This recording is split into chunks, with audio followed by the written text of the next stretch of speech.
outstanding. Everyone gets a gold star. Welcome to the YIMBY Hack Mayoral debate. And so, yay! It's always awesome to do an event with the YIMBYs because Laura does all the work and I get a portion of the credit. So it's always really great to do that. Just a couple of quick thank yous. We want to thank Café du Nord and the Swedish American Hall for hosting tonight. Enrique Leno is an amazing person who has been super supportive. Thank you, Enrique. Really appreciate it. Yeah, that's right. Big clap. This is a landmark structure. When you look around, you can see why it's landmarked. I personally would like to see some housing around it, but that's neither here nor there. So anyway, just welcome. Laura's going to do some quick introductions of the candidates, and then we'll get right to it. I just want to thank J.K. Deneen from the Chronicle for being willing to be our moderator. And by the way, my name is Todd David. I'm the Executive Director of the San Francisco Housing Action Coalition. If you have any questions about our organization, Corey Smith, who's our community outreach person, is here to answer the questions. I'm not. No, just kidding. Happy to answer questions. Here you go, Laura. Thank you, Todd. A few details. So we're going to have a short Q&A from the audience members. So if you have an index card, you can put them in the tub thing in the back. And we will pick just a couple because we're going to try to keep this short and lively. We have a bar in the back, speaking of short and lively. Remember to tip, just saying that. And if you'd like to sign up to be a member of YIMBY and hear about the other events that we're doing, there is a table in the back. When you become a member, unlimited buttons. That's like one of our perks. And with that, I'm going to introduce our... Oh, sorry, I just want a couple very quick people in the audience. I saw Dennis Richards is here, Commissioner Dennis Richards from the Planning Commission. And I also saw a couple people from the Planning Department, Anne-Marie Rogers and Jacob Lintoff. So welcome. If I missed anyone, please feel free to stand up now and I'll introduce you. All right, sounds good. Yeah. And I'm sure you're wonderful, even if we missed you. With that, I'm going to introduce our candidates for mayor. We have former Supervisor Angela Alioto.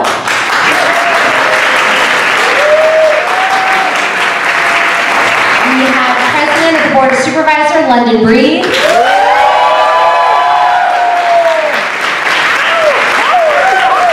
And we have former Supervisor, Assemblyman, and Senator Mark Leno.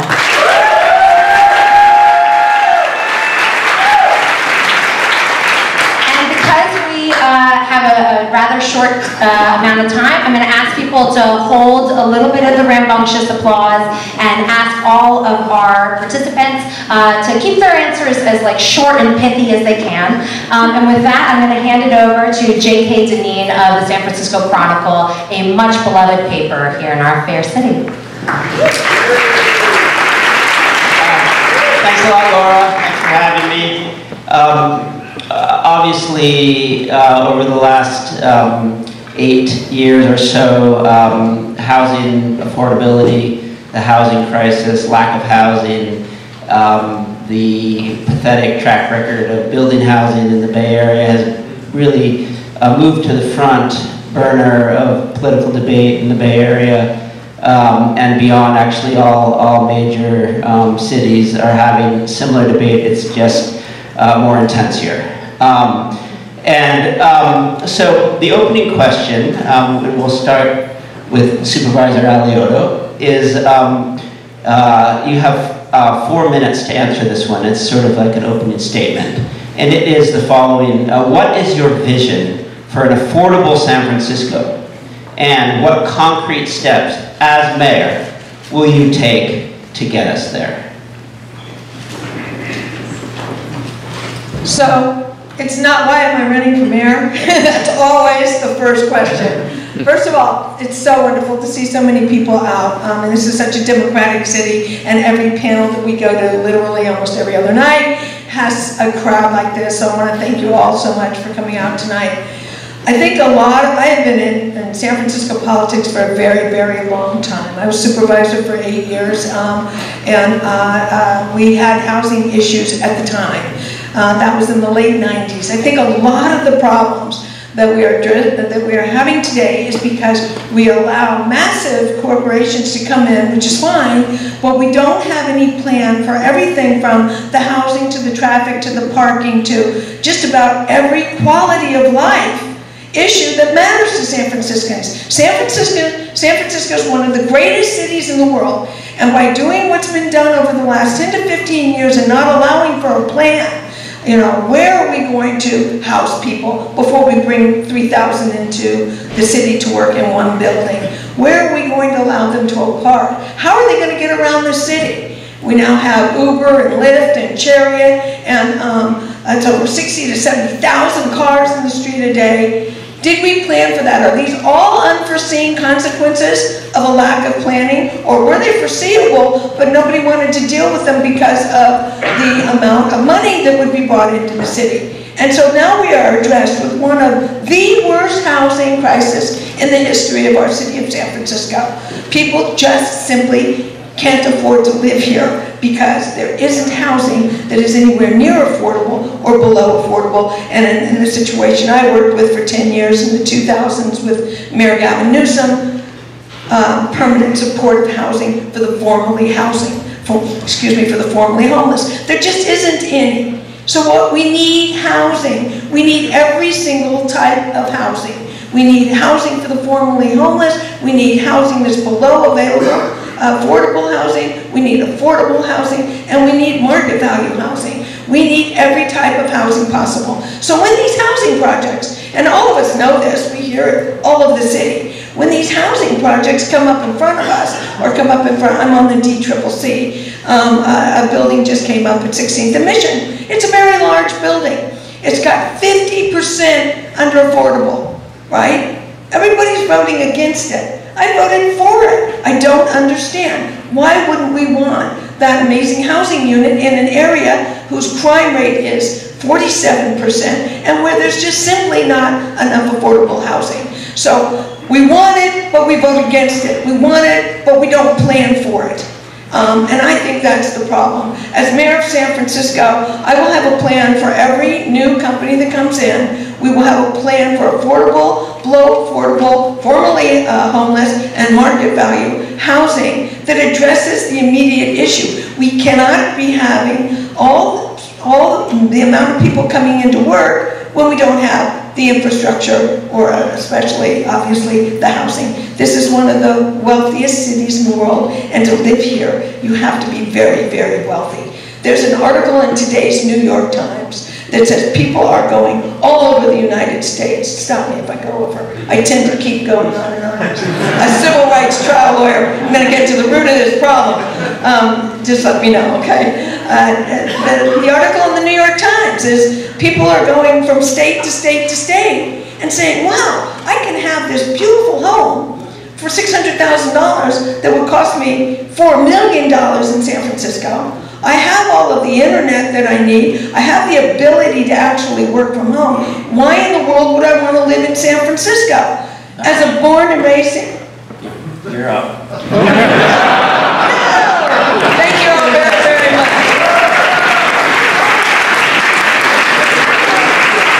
And President Reed, your turn. Good evening, everyone. I grew up in San Francisco, and I grew up in public housing, along with a lot of my friends who grew up in San Francisco. And when we became adults, and we wanted to live in San Francisco, many of us were pushed out of San Francisco. That was way back then. Oh, well, actually, I know I look younger than I am. So you would think it didn't happen too long ago, but it was over 20 years ago. And when I think about San Francisco, I didn't understand why, as we did build some affordable housing, why it was so difficult for so many people around our neighborhood to get access to those units. I didn't understand, why weren't we building more homes, and why weren't we making a direct connection between the people we know who need that housing and the housing that we build. And so as When I came home from UC Davis, I worked in the community. I actually served as a member of the San Francisco Redevelopment Agency and was a part of a lot of the planning around Mission Bay and the shipyard and making sure that many of the mistakes of the past were not repeated by displacing people as we build. In my mind, I have a vision for San Francisco around affordable housing, middle income, moderate, market rate housing that includes all San Franciscans. Purchasing underutilized properties or working with a public-private partnership to do exactly what we did to purchase the McDonald's at Hayden Stanton. Now we're going to be building anywhere between 120 and 160 new units that were not anticipated to be built. Looking all over our city, I created neighborhood commercial transit district legislation before Home SF, before Senator Wiener's bill, to increase density along transit corridors like we did on the Divisadero and the Fillmore corridors. And when opponents of my bill tried to make me reverse it, I said, no, we need more housing and we need more housing now.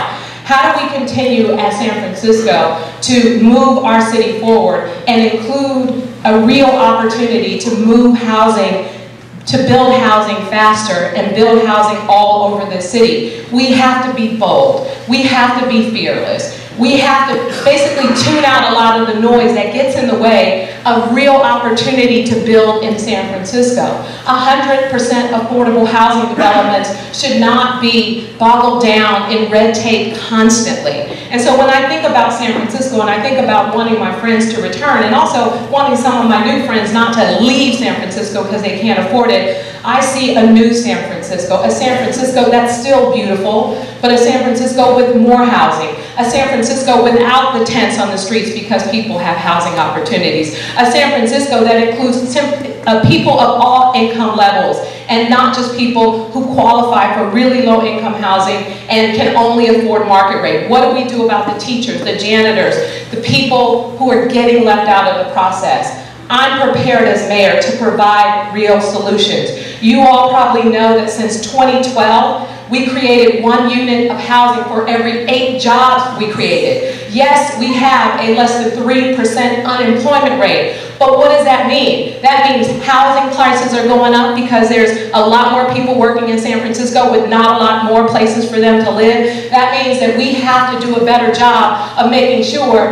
that as we produce more jobs, we produce more housing, we deal with infrastructure, we deal with transportation, we create a long-term strategic plan around all of these things that make sense so that we're moving them forward in a responsible way together. As your mayor, I plan to do that. As your mayor, I will be fearless in my advocacy for producing more housing for all San Franciscans. And I look forward to working with each and every one of you to make that possible.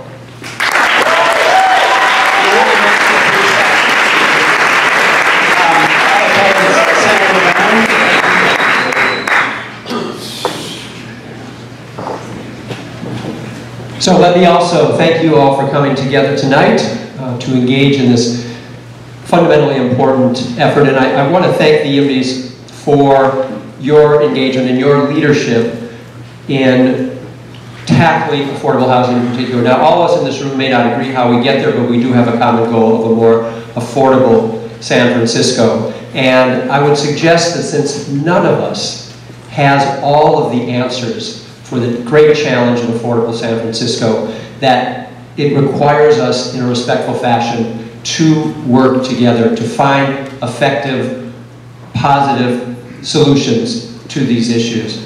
So I'm going to break it down into 3 steps. Number 1, we have to protect tenants and our existing affordable housing stock. And that's what I did when I amended the Ellis Act, the only legislator able to do that, which protects 12,000 of our lowest income folks from wholesale eviction. And that was when we amended SROs out of the Ellis Act. And we're seeing still today a lot of no-cause evictions because of the Ellis Act, where you're a good tenant, you're paying your rent, you're a good neighbor, and you get kicked out and you lose your home because of an Ellis Act eviction by a speculator, not by your landlord, by a speculator for whom the law was not written. And I would take those folks to court so we can, again, protect our affordable housing stock and our tenants. Then we also, step 2, need to capture the value of development for the benefit of San Franciscans. And we did that when we I wrote the inclusionary zoning ordinance back in year 2000. We brought all the stakeholders together. We had for-profit developers there, we had not-for-profit developers there, we had neighborhood advocates for seniors and for children, for bikes, for parks, and working on it every week for almost 2 years, we reached a common agreement, and when we took it to the Board of Supervisors, it passed unanimously. And since then, we have built many, many, many thousands of below market rate or affordable housing units through that inclusionary zoning ordinance. And then thirdly, we have to be obviously very creative in finding additional solutions. As chair of the Senate Budget Committee, working with the governor and with my Republican colleagues, I was able to bring home $500 million to San Francisco to expedite the construction of 3,300 affordable housing units using tax increment funding per the old redevelopment fashion for Mission Bay, Trans Bay, and Hunters Point Shipyard. So these are things I've already done. This is the kind of focus and energy that I will bring to the job as mayor. Then additionally, I'll just conclude by saying we have an affordability problem because we have a political problem. And I mean that by saying that when those with the most money have the most influence over our elections, the people's needs suffer. And so that's why I have put forward a fair campaign promise in which I say that I denounce and I renounce and reject any super PAC funding in this mayor's race, that means outside of our campaigns, by unlimited, unregulated, often secretive donors, either for my benefit or against my opponents. And I want to thank Angela for having signed that promise. I want to encourage the other candidates in the race who have yet to do so, to do so. Because again, when the money interests have the dominance, the people's interests will suffer. And that includes affordability for the people, for all of San Francisco.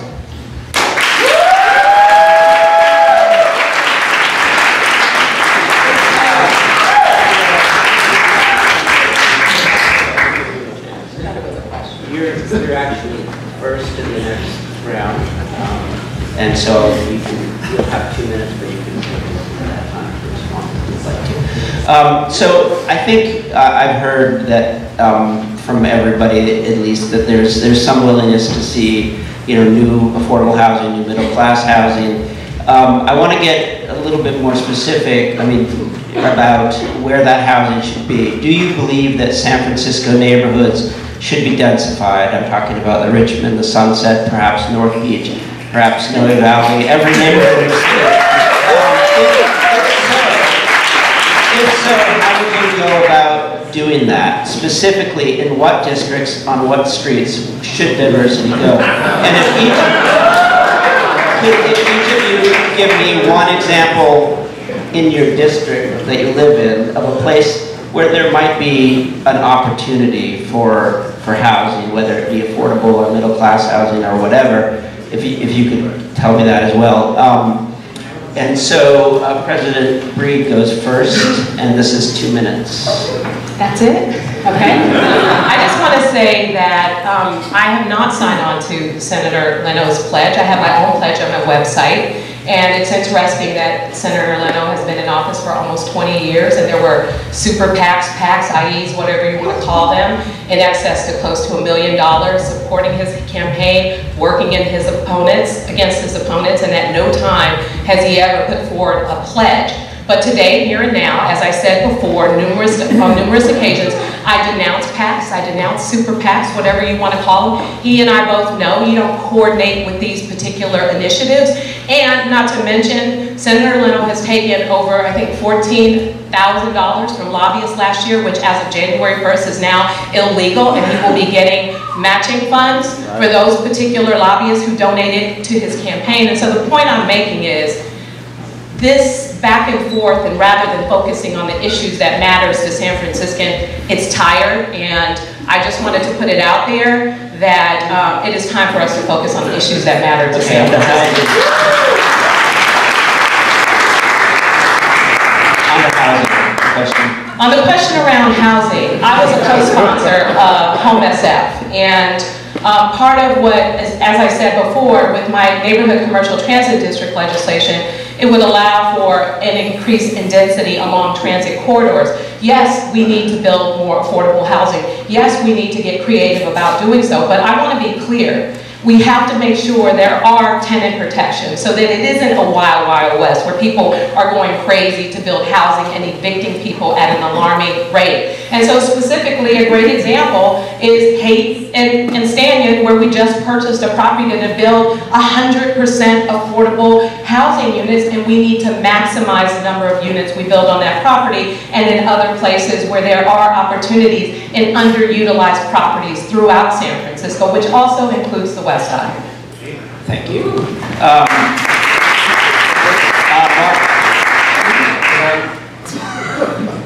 Hard is for me to be able to. Well, Not at this point. yeah, we're not. Everybody has, people have to get out of here at 7 o'clock. So. Can I just have a few seconds then just to respond? Just briefly. Okay. You can choose to use your time to... Hey folks, I just want to suggest, if we're going to have a respectful conversation tonight, I think that is why we all are here, that to ask a question, I will abide by the answer, but to ask a question and get booed does not communicate respect. So I just want to suggest that. And if we could keep applause and boos and cheers to, please don't do it. This is like the planning commission. You can use your fingers. All right, use your fingers. Thank you, Senator. Okay, so just to respond very quickly. Yeah, of course, anyone who's in public office has had these PACs come from the outside. The purpose of my pledge, and for us to really get serious about keeping these dollars outside, the many millions of dollars unregulated outside, that's the change we should all be asking for right now. That's the status quo we want to break. So to defend it, is that the status quo? Let's do something different. We can collectively do something different. Now with regard to housing, denser housing, I've been talking about denser housing since I was on the Board of Supervisors in 1999, when I authored the inclusionary zoning ordinance. So yes, it is appropriate to have conversations across the city. And you want to be specific, I think of my district as the entire city. I've been representing it for the past year. But clearly, on Upper Market, where we built a lot of new housing, Geary Boulevard is a broad boulevard. Anyone who's been to Paris knows that you can build 5, 6 stories on a broad boulevard, of course, with transit access. That's good public planning. Now, for folks on the west side who are very sensitive, and rightfully so, they would argue, I bought my home in a single-family neighborhood because that's how I choose to live. If I wanted denser housing, I live on the east side. But they also bemoan that their own kids are not going to be able to afford, or their grandkids, to live in their own neighborhoods or live in their own city. That's an opportunity. That's an opportunity for us to open a conversation, to say, we're not talking about building an 8 or 10-story building in the middle of your single-family block, but just to the side of your neighborhood, along Taravel, for example, another very broad boulevard. We could do higher development and denser development, specifically on corner sites, and dip down mid-block, again, with transit on Taravel. That is smart growth principles.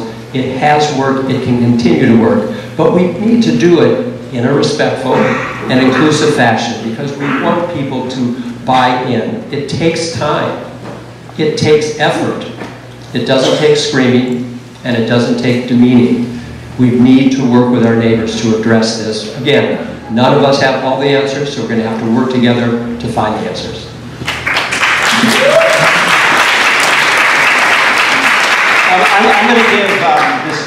I'm going to give each of you 1 minute to kind of follow up. I feel like there wasn't the level of detail that I was looking for. Wait, I didn't answer that. And oh, yes. I'm sorry, yes. What is it about me that this happens at almost every panel? No, she just went. Okay. And Senator Leno, with all due respect, when you say all politicians have taken PAC money, I've never taken one penny in the entire PAC or any there putting up signs for me. It's never happened in my life, and I doubt very much that it ever will happen. It's a real dangerous issue to have strangers electing elected officials. It's dangerous. I think we can see a lot of that that's happened in the president we presently have.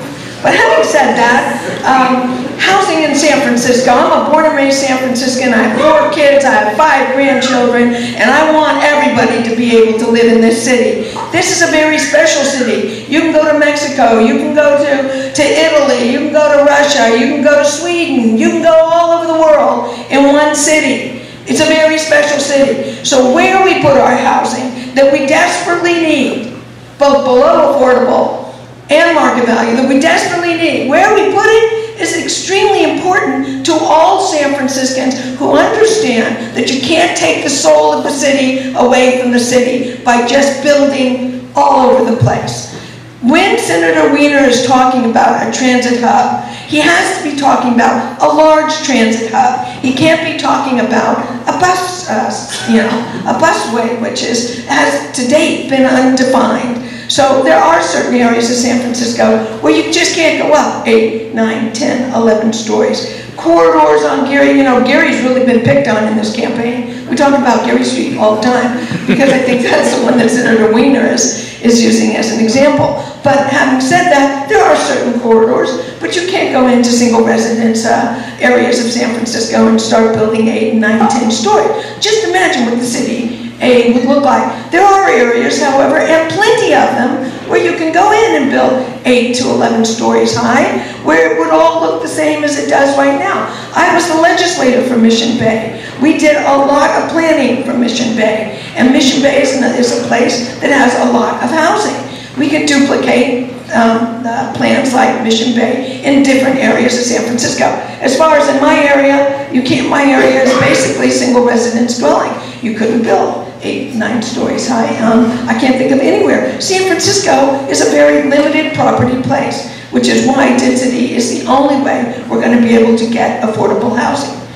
Are you still, okay? Good? Yeah. All right, thank you. I gave you an extra 5 seconds. So you brought up SB 827, which is Senator Scott Wiener's bill, which would override single-family zoning and supersede limits on new housing near public transportation. I would like to get just in 2 minutes also just your take on that bill, whether you would support it, whether the new amendments that were introduced this week to protect tenants were enough to make you, maybe to sway you one way or the other. And I'm going to start with Senator Leno. So, as I have said from the start, I understand the concept behind the bill, of course, and I have great regard for the author, Senator Wiener, with whom I've worked for many, many years on a variety of issues. The concept being that we incentivize and in some cases mandate that there be an allowance for greater height and greater density along transit corridors. I've already touched on that in my previous response. I took an official opposed position until amended. I have not digested all the amendments. I think they were put out on Friday, so of course I'll be taking a good look at them. And if we can protect those in lower income areas that would be upzoned and would make the properties more valuable and have incentive for them to be displaced, and there are amendments to deal with displacements, that's a good thing. I also recognize that he's trying to address many parts of the state which have been building absolutely no housing. We saw what the mayor of Brisbane, just to the south of us, suggested, that he was going to construct commercial park for 3,000 new jobs, and he was going to leave the housing needs to San Francisco. That needs to be addressed. But there also should be some allowance for cities like San Francisco, building more housing than any other county per capita in the entire state, and to relinquish all local planning control is a very serious issue for me. Because we have a unique city here. There's no place in California that begins to compare with our housing challenges and our housing realities.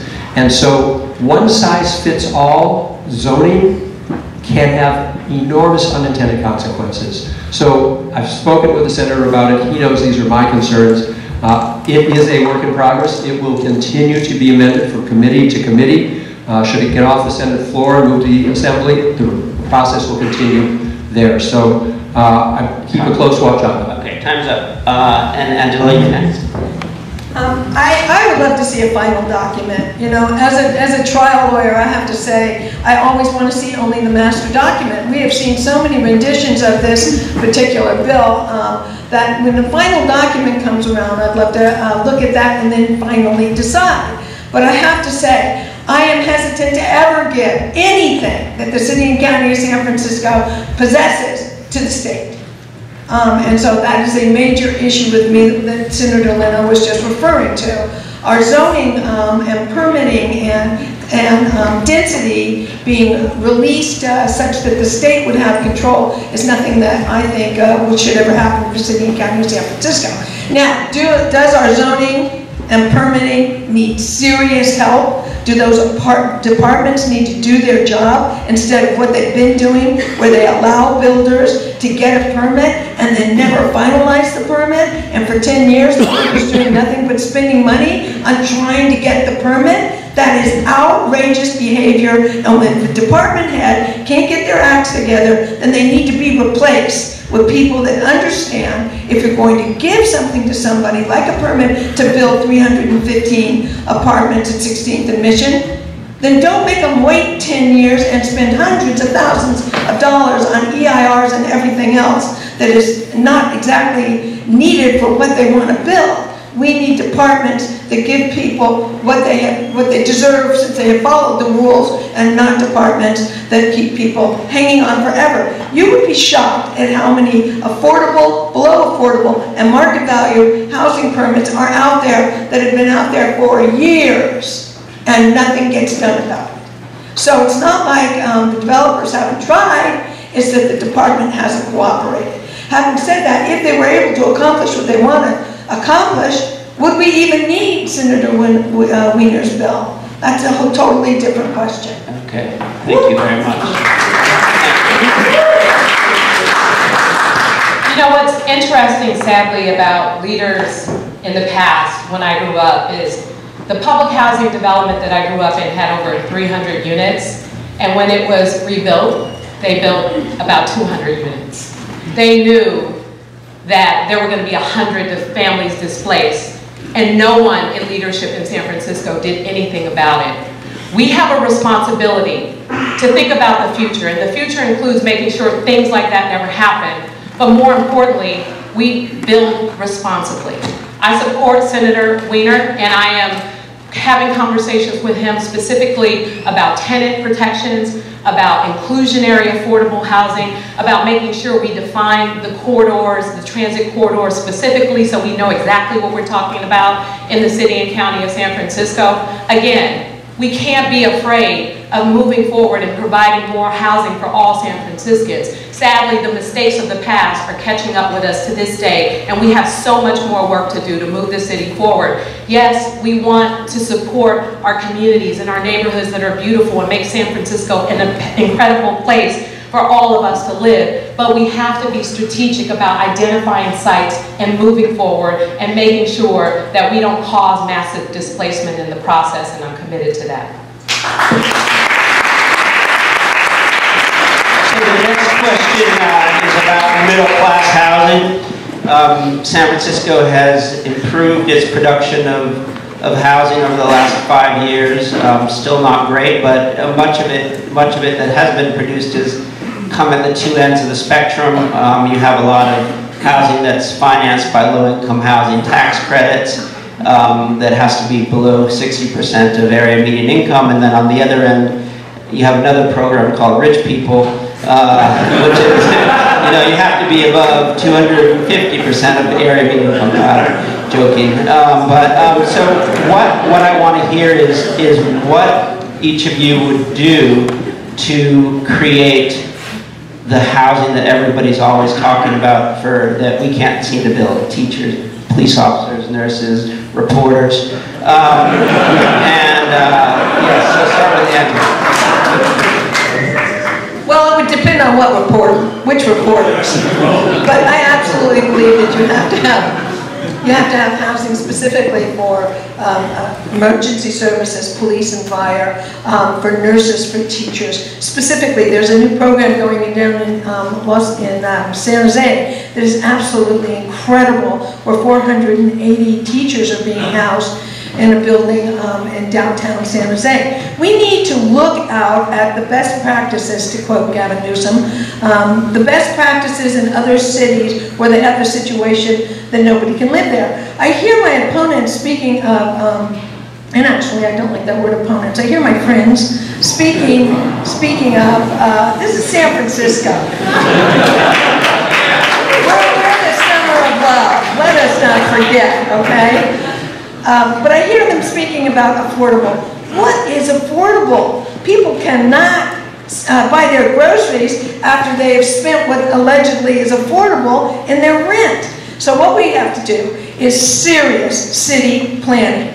As I mentioned in my opening statement, serious. How many new jobs are coming in and where are they going to live? Can we plan for them? Can we have coalitions of the tech companies, the government, and you all, the citizens, the neighborhoods, sit down at the same table? There's no coalition building going on in this city right now. We need to get everybody at the same table and say, hey, Mr. Tech, if you're going to bring 3,000 people for one building, where are they going to park? Are you going to help us with their housing? Are you going to contribute to what we want you to contribute to, i.e. housing for teachers, instead of what you want to contribute to? And so, with coalitions like that in many areas of our city, not just in housing, especially in homelessness, which hopefully we're going to get to, because it's a major issue facing the city. But coalition building is the way to get it done and plan for the future. You know, London just mentioned that the plans were done wrong. The plans were done wrong. Well, the plans have been done wrong a long time, and we're in the situation where nobody can live in this great city. Thank you very much. You know, the only reason why I decided to run for office is because I got tired of watching all these policies and all these things happen in the city and all this money gets spent and never understanding how it actually would work for my community. And part of that has been a challenge with housing. It's why I push so hard for a neighborhood preference, making sure that people who live in the neighborhood have priority access to the affordable housing that's built in their community. It's why, most recently, I pushed so hard to increase the inclusionary housing laws and got criticized for taking away from the poor. And it wasn't about taking away from low-income families, which I care deeply about because I was definitely one of those families, and there are still too many of them in our city today. It was about trying to make sure that we developed housing policies that also include middle-income families. We may think a family of four making 120% of AMI, which is about $138,000 a year, is a family that's wealthy, but not in San Francisco with the cost of living. And so we have to think differently about how we connect our laws and what we're doing in San Francisco to the people who need us to be more strategic to make these things work for them. That's what I'm committed to. And we have to make sure that we build more housing faster. Supply and demand is also a part of the issue. Again, I know I said this, but unemployment rate, less than 3%, 8 new jobs for 1 unit of housing. Clearly, we have a lot of work to do.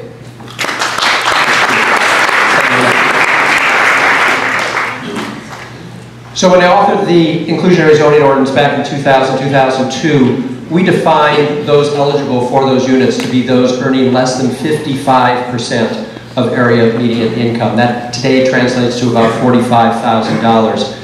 And today, the crisis has only gotten worse, so only about 10% of San Franciscans can afford to purchase market rate housing, and only about 15% of the San Franciscans can afford to rent market rate housing. So when we talk about affordable housing, we're talking about a need for just about all of us. And so the Board of Supervisors, with Supervisor Asha Safai taking the lead, revisited that inclusionary zoning ordinance to recognize just what J.K. had said, that those earning more than 55% of area median income can nowhere near afford market rate housing. Given that I had authored the original bill, he came to me and said, "Hey, do you have any advice?" And I first thought, no, of course. I thought, yeah, I do. Don't take 6 votes at the board and declare victory. Make your goal 11 votes. That's what we did in 2002, and it served the city so much better. And I'm very appreciative and proud of the supervisor for taking that advice. He didn't just take 6 votes and declare victory. He worked on it and worked on it, and when it got to the board, it passed unanimously. That's good legislating. And so we need to be thinking out of the box. We need to be thinking much bigger, and we need to be thinking regionally, because this is not a problem unique to San Francisco. Our entire region is suffering, and we need to work with our regional partners in a way we have not been doing yet. We've been thinking too small. This has been small ball, and we have to be thinking in much bigger ways, because otherwise we're just going to keep spinning the wheels that we've been spinning recently.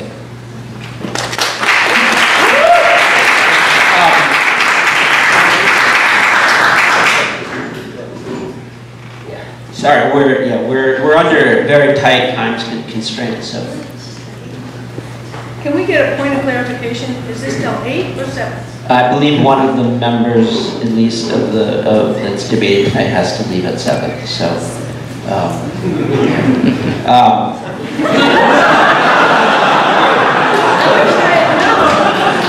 but we're going to get as much as we can in here. We might be late for our next event. All right, so these questions come from the audience.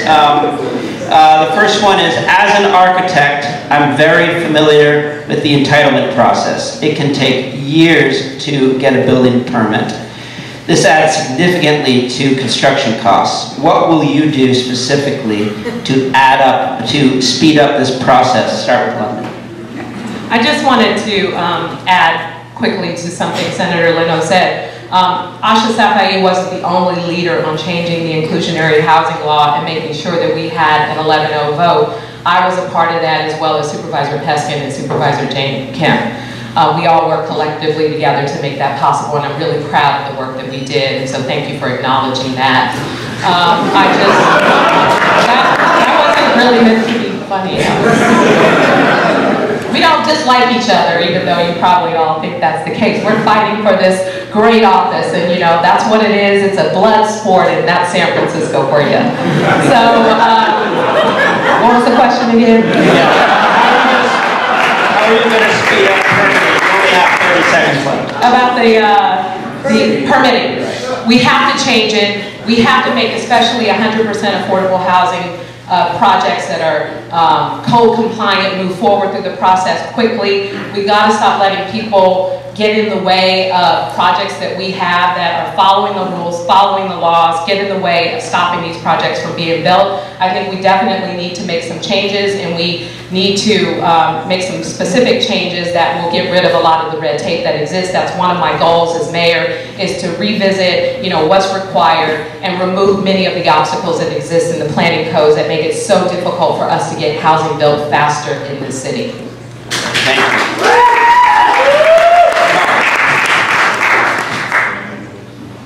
I think you'll hear us all say, yes, we need to expedite and streamline the process without a doubt. But let me point out that there's some systemic problems in our Department of Building Inspection and our planning department. I think there are a few architects in the room and maybe even some developers who may have experienced that. I would suggest that there's something wrong with the system if you have to hire an expediter to get your project through a public department. That public department is there to serve the public, and it should be service-friendly and customer-friendly. That is not the case right now. So, when I talk about a new direction at City Hall, when I talk about fundamental change, I'm talking about getting as granular as what's going on in departments. We should not be fighting our local government to get things done. The same for small business owners as well as for developers. there shouldn't be a need to have to hire outside people to get you through a public process. That person at the counter should be there to say, yes, how can I help you? Thank you. I mentioned earlier that the problem is with the departments, and the problem is with the departments. I try to build, I try to give. One of the most beautiful piazzas in the world, Piazza St. Francis de Poets Plaza in the middle of North Beach, right? By the way, it will be built someday, as soon as I fire all these department heads. 10 years, right, for a gorgeous green and white marble piazza with inlaid brass of poetry from San Francisco to the Renaissance, right? And just gorgeous. The guy calls me and says, you need to do another EIR. I said, EIR? This is not a 10-story building. It is a piazza. It's flat, okay? It's flat. It's where you go with your kids, you go with your friends, you have a cappuccino, you have a brioche, and you enjoy life. San Francisco. You hear a little poetry, right? He says, fine, Supervisor, I'll send it back to you. He sends it back to me. He's redlined everything. I call the guy back. I go, what is this red? 10 years I did this. 10 years. It got redlined every 4 months. Finally I said, you guys all need to be fired. You are here to work for the city and county of San Francisco residents. You need to give them what they need once you have given them permission to even start. And not let them spend millions and not be able to build anything while the city so needs it. Thank you. The next question is sort of a transit housing question. It comes from Frank from Bernal Heights, who wants a 30th Street BART station. I do too.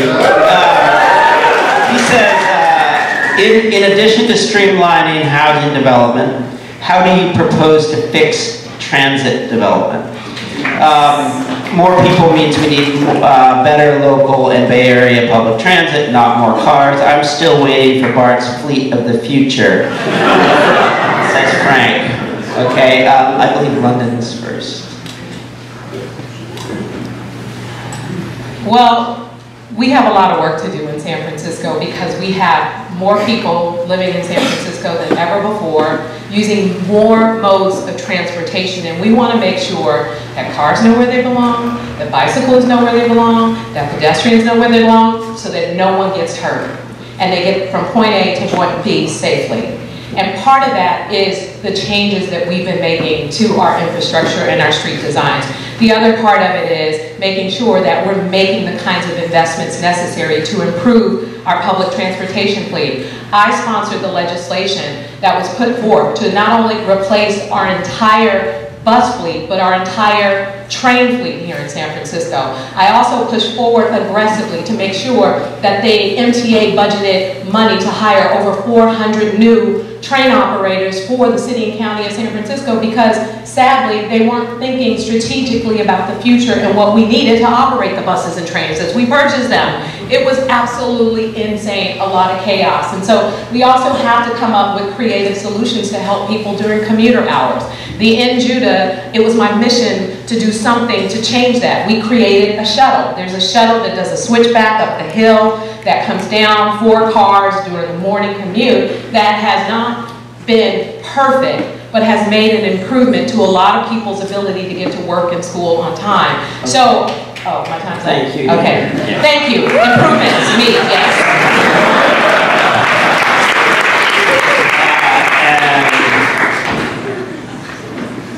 So when the new mayor took office in 2011, we had double-digit unemployment. Clearly, the mantra was jobs, jobs, jobs. But we also know that we can create a new job a lot faster than we can create a new unit of housing. And so a housing problem became a housing crisis. And now the mantra is housing, housing, housing.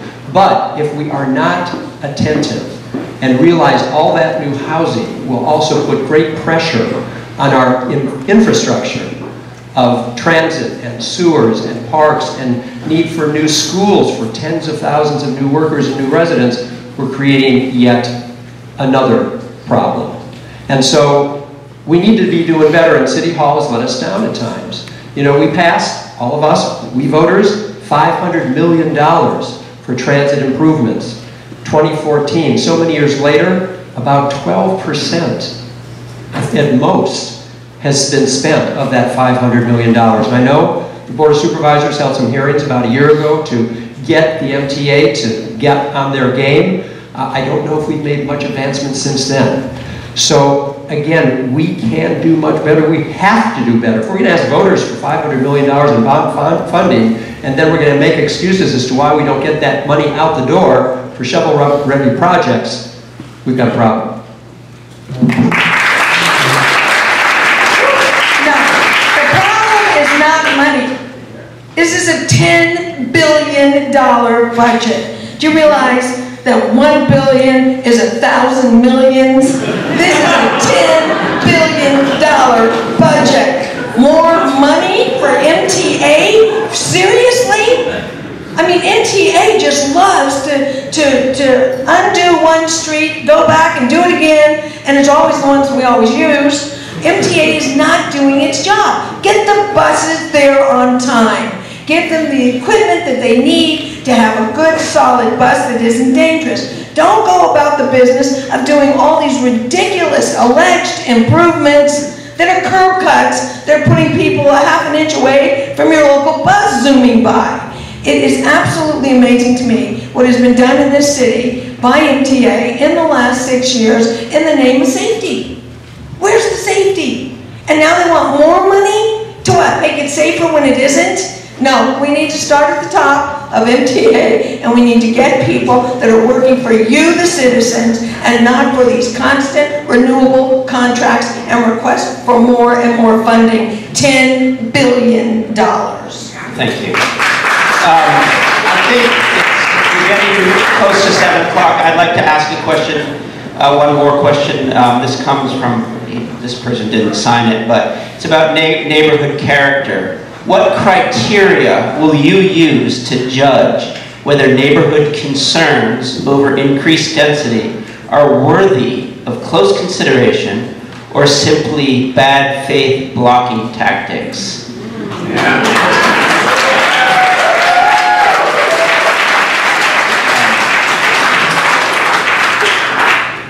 That last sentence, what? Sorry, stop the thing here. Yeah, in what criteria you use to judge whether neighborhood concerns over increased density are worthy of consideration or simply blocking tactics by the neighbor who doesn't want to see a large building? You know, again, I'm a born and raised San Franciscan. This is an historic city. Look at the room we're in right now. If someone wanted to tear down this room right now, I guess I would be one of those people that said, you can't do it, okay? It's San Francisco history. It's a case-by-case analysis of where we can build the density and where we can't. It's a case-by-case analysis of whether the discretionary review is going to be legitimate or whether it's just obstructionist, like I saw with the piazza. Total obstructionists, okay? They had absolutely no valid reason, and neither did MTA. But having said that, it is such a great city, you can't, I know character is a buzzword, okay? Great. But you know your city. It's a great city. And you cannot ruin the history of our city and bring it into the future with something we're going to be sorry we did. So it's a case-by-case district analysis. And as far as the naysayers go, you know, just ignore them. Just ignore them. Move on. Thank you.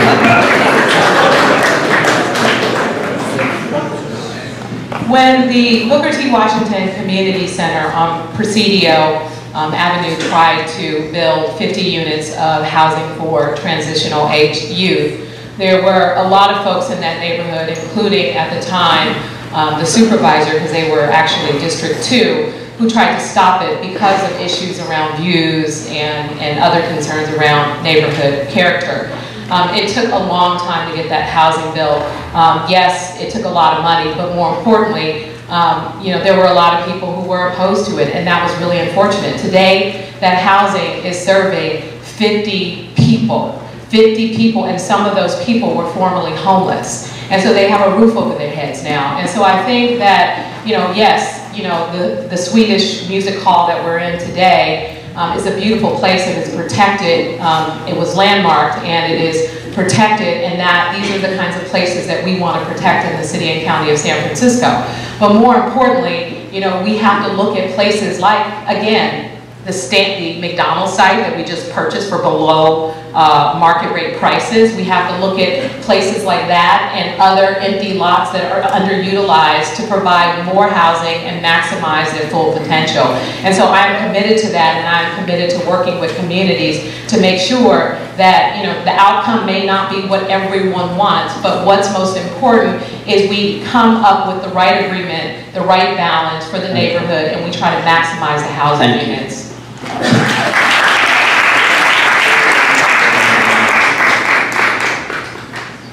Well, this story just reminded me of an incident when I was on the Board of Supervisors back in 2000, 2001. Winter was coming, it used to rain, and we had emergency needs to bring people in off the street during the cold, wet winter. And we had a lot of youth on Castro Street in particular, folks who had been kicked out of their homes across the country that come to San Francisco looking for refuge, and of course, we don't have the services to provide to them. And so every year, emergency winter shelter, and I thought, no, we need a permanent queer youth shelter in the Castro to serve this very vulnerable and young population. And at the corner of Market, Castro, and 17th Street, on that triangle, there's a building that was owned by a man who gave me a call, gay man in his 60s, to say he wanted to offer it to the city at minimal cost because he had been a homeless youth himself.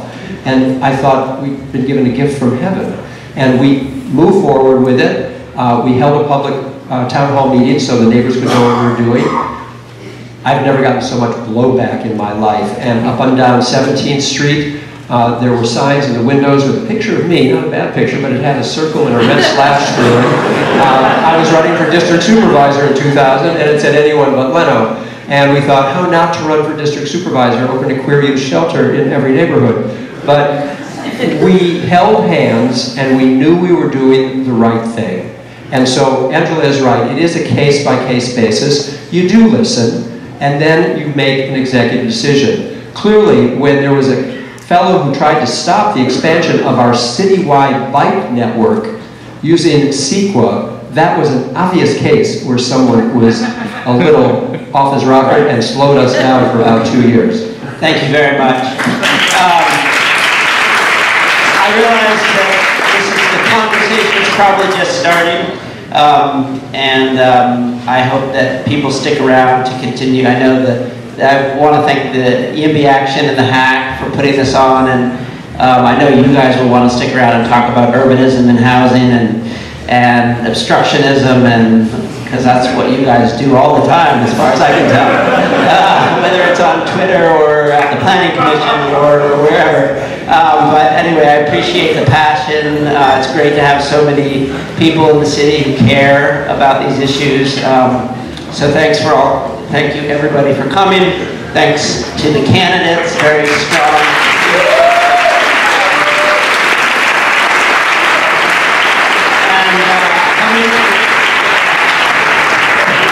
There's about 30 more debates if you want to attend them. Thanks. Bye-bye.